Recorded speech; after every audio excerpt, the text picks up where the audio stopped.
In April 2026, a group of people boarded a cruise ship in Argentina. 5 days later, one of the passengers started feeling ill, and 5 more days later, he wasn't alive anymore. No one knew what happened. When the ship arrives at St. Helena Island 13 days later, on April 24th, his body was examined at the hospital. His wife, who accompanied his body, wasn't feeling well. The next day, she took a flight from St. Helena Island to Johannesburg, South Africa. When she lands, she collapses at the airport, and then passes away. The cruise company hadn't confirmed that these deaths were related to a medical situation on board that boat. But the same day, when the wife passes away, another passenger on the boat becomes ill. He's evacuated to South Africa and admitted into the intensive care unit.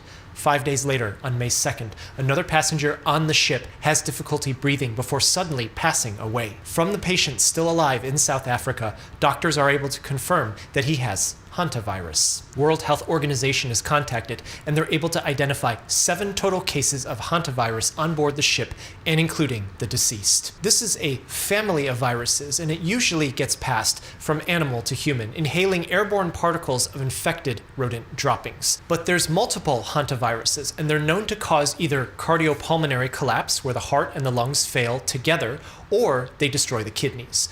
The problem is, there weren't any rodents on the ship. So where did this come from? There is one hantavirus known as the Andes virus that's been known to transmit from human to human. It's the only known hantavirus to do this so far. And in 2018, there was a birthday party that became known as a spreader event for Andes virus that ended with 34 people getting infected and 11 deaths. And this birthday party happened in Argentina, where people boarded this cruise ship.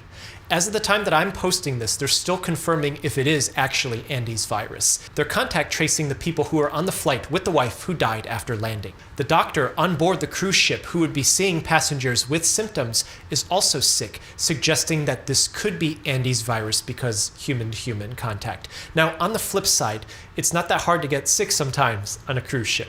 This is the cardiopulmonary collapse version of the virus, so there's no known direct treatment other than to get a machine to oxygenate blood during the time that the lungs are shut down, which is usually just a couple days for this virus, so you have to identify it early. So those people who are on the ship now that folks are aware of this, you should be able to get treatment in time in case you have symptoms. This isn't new. This particular one doesn't happen that often. Last year, Betsy Arakawa, Gene Hackman's wife, passed away from a hantavirus found in New Mexico. And that's the state where we found hantavirus in the United States for the first time back in 1993. I wouldn't panic over this given the information that we have. Just make sure that you wash your hands often.